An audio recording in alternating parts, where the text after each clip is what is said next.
There is a number inside your Social Security statement right now that most women have never been shown how to read.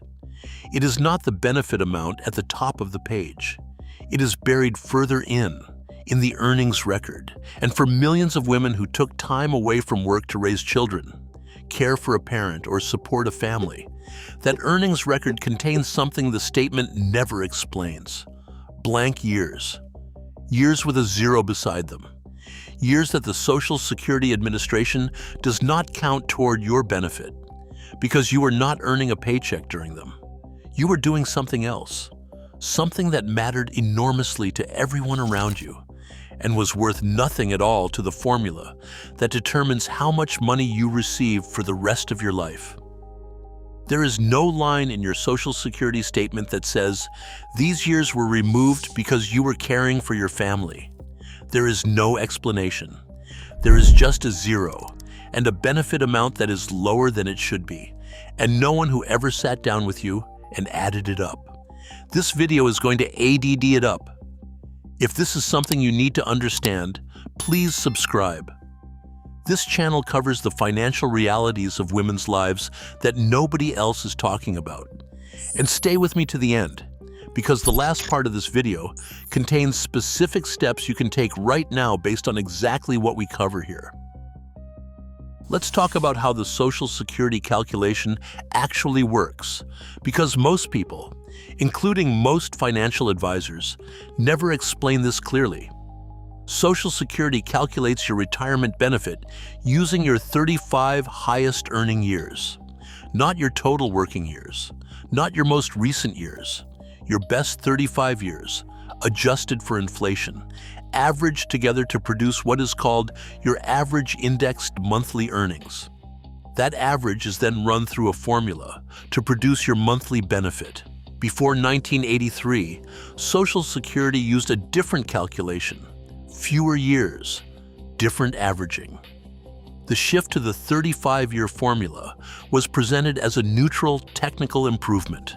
What it actually did was create a permanent structural penalty for any worker whose career had gaps. And in the 1980s, as today, the workers most likely to have caregiving gaps were women. Here is what that means in practice. If you worked for 40 years and earned a reasonable wage, Social Security takes your best 35 of those 40 years.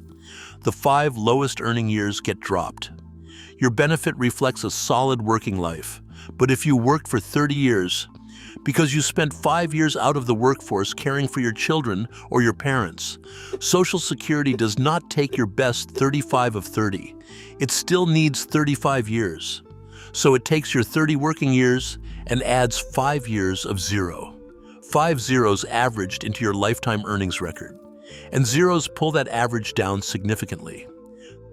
The Women's Institute for a Secure Retirement has calculated what this actually costs. Every 0 year added to a woman's earnings record reduces her average indexed monthly earnings.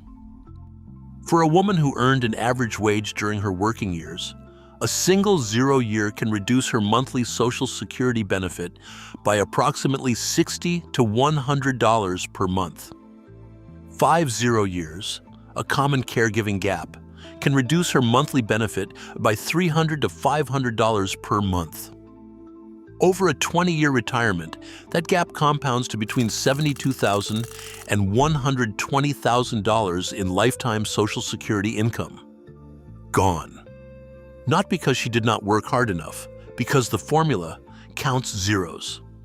To give you a sense of what this looks like in real numbers, a woman who earned $45,000 a year in today's dollars, worked continuously for 35 years, and claimed Social Security at her full retirement age might receive approximately $1,800 per month. A woman with an identical salary history but 5 0 years from caregiving might receive closer to $1,400 to $1,500 per month. The difference is not explained anywhere on her statement. It is simply the result of 5 zeros being averaged into her earnings record. Now I want you to think about whether this applies to your own situation. Did you leave the workforce, even briefly, to have children? Did you reduce your hours to part-time for several years while your children were young? Did you leave a job to care for an aging parent? Did you move with a husband's career and spend time between jobs? Any of these situations created gaps or reductions in your earnings record, and every gap is a zero or a low number that Social Security is averaging into your benefit right now. The statement you receive or that you can access at ssa.gov shows your earnings record year by year, going back to your first year of paid work. Pull it out. Look at the column. Find the zeros and the low years. Those are the caregiving years, and now you know what they cost. But the Social Security gap is only the first layer of this. There are three more that most women never see calculated. The second is the pension gap. If your employer offered a defined benefit pension, the kind that pays a fixed monthly amount at retirement, that pension was almost certainly calculated using years of continuous service. Leave for 5 years in return? In many pension plans, your vesting clock reset or your service calculation restarted. The years you were away do not count toward the benefit formula. A woman who worked for a company for 15 years before taking 5 years off and returning for another 10 years may find that her pension reflects 15 or even 10 years of service rather than 25. The 5 years she spent raising her family are invisible to the pension calculation, just as they are invisible to Social Security. Women who do return to the workforce after a caregiving gap also frequently find themselves re-entering at a lower salary than they left, sometimes significantly lower, because the years away created a gap in their professional record that employers discount. This compounds the pension problem. Lower re-entry salary means lower pension contributions in the return years, which further reduces the final benefit. The third is the investment gap. Every year out of the workforce is a year without an employer-matched 401k contribution. If your employer matched 3% of your salary, and you were earning $45,000 a year, a single year out of the workforce cost you $1,350 in employer contributions, money that would have compounded at market rates for the following 20 or 30 years. 5 years of missed contributions and compound growth can represent $40,000 to $80,000 in retirement savings, depending on when in your career the gap occurred and what market returns looked like over the following decades. There is a particular cruelty in the timing of caregiving gaps for women's finances that rarely gets acknowledged. The years when women are most likely to step back from work, their late 20s, 30s, and early 40s, are precisely the years when career earnings trajectories are steepest and compound investment growth has the most time to accumulate. A dollar invested at 35 has 30 years to compound before a typical retirement. A dollar invested at 45 has 20 years.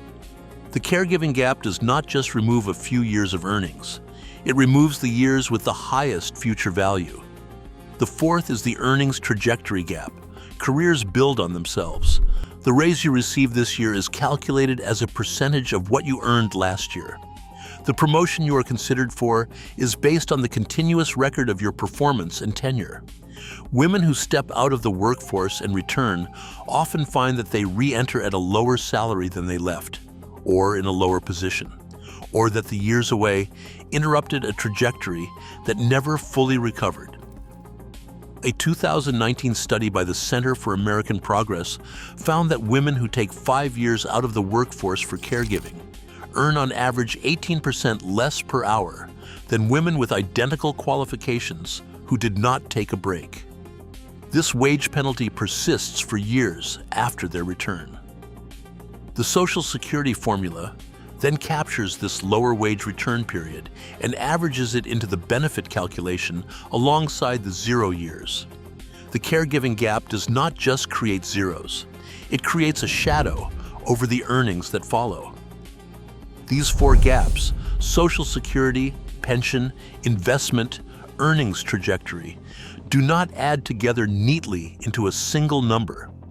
but researchers who have attempted to estimate the total lifetime financial cost of a 5-year caregiving gap for a woman earning an average wage have produced numbers ranging from $250,000 to over $1 million in total. Lifetime financial impact, depending on when in the career the gap occurred and what the investment returns were during the subsequent decades. That is not a reason to feel regret. The caregiving those years represented was real and valuable. It is a reason to understand clearly what the financial picture looks like now. Before I walk through the specific steps, I want to say this directly. The purpose of understanding all of this is not to produce regret. The purpose is clarity. A woman who understands her financial situation, however it came to be, is in a better position than a woman who does not. Clarity is the starting point for every decision that follows. If you are still working, even part-time, the most important thing you can do is check your Social Security earnings record at ssa.gov and identify your 0 years and lowest earning years. If you have fewer than 35 years of earnings on record and you are still working, every additional year of earnings replaces a 0 in your calculation. 1 year of part-time work at $20,000 is significantly better than a 0 for your benefit calculation. Working longer, even at reduced hours, has a disproportionate impact on the benefit for women with caregiving gaps because it replaces zeros rather than just adding to an already full record. When you look at your earnings record, you are looking for 2 things. First, any year where a 0 appears. Second, any year where your earnings seem unusually low. Both types reduce your benefit, and both deserve scrutiny to make sure they are accurate, because errors in the Social Security earnings record are more common than most people realize. An employer may have submitted incorrect wage information. A name change after marriage may have created a filing gap. These errors can be corrected, but only if you look for them. If you are married, check your spousal benefit eligibility. A spouse is entitled to up to 50% of their partner's Social Security benefit if that amount is higher than their own benefit. For women whose caregiving gaps produced a significantly lower personal benefit, the spousal benefit may provide substantially more monthly income than their own record would. This is not automatic. You need to claim it correctly and at the right age. If you are divorced and the marriage lasted at least 10 years, you may be entitled to claim a benefit based on your former spouse's earnings record without affecting what he receives. The divorced spouse benefit is one of the most underutilized financial rights available to women, and the Social Security Administration does not send letters telling you about it. You have to know to ask. If you were married for 10 years or more, are currently unmarried, and are at least 62 years old, you may be entitled to up to 50% of your former spouse's Social Security benefit. Your former spouse does not need to have claimed yet, and he receives no notification that you have claimed on his record. This is your legal right, and it costs him nothing, but it requires you to know it exists and to request it. If you are widowed, the survivor benefit, which allows you to receive your deceased spouse's full benefit rather than your own, may be significantly higher than what your own caregiving reduced record produces. The rules around when to claim the survivor benefit versus your own record are genuinely complex, and the sequence matters. Claiming in the wrong order can permanently reduce your lifetime income. This is one area where a 1-hour conversation with a Social Security specialist can have an enormous dollar impact. If you are approaching retirement and have not yet claimed, delay claiming your own benefit if at all possible. For every year you delay claiming Social Security past your full retirement age up to age 70, your benefit increases by 8%. One more thing on delayed claiming worth understanding clearly. The decision of when to claim is one of the most financially significant decisions a retired woman makes, and it is essentially irreversible. Once you claim, the monthly amount is locked for life. There is no do-over. On a $1,200 monthly benefit, 1 year of delay is worth an additional $96 per month for life. Take time with this decision. It deserves it. The caregiving years cost you something real. The formula is indifferent to why those zeros are there. Whether you are raising a child, sitting beside a parent in a hospital, or supporting a family through a difficult period, the formula just counts. And what it counted against you, you deserve to understand clearly. Leave a comment below. Did you take time away from work for your family? Did you know this was affecting your Social Security benefit?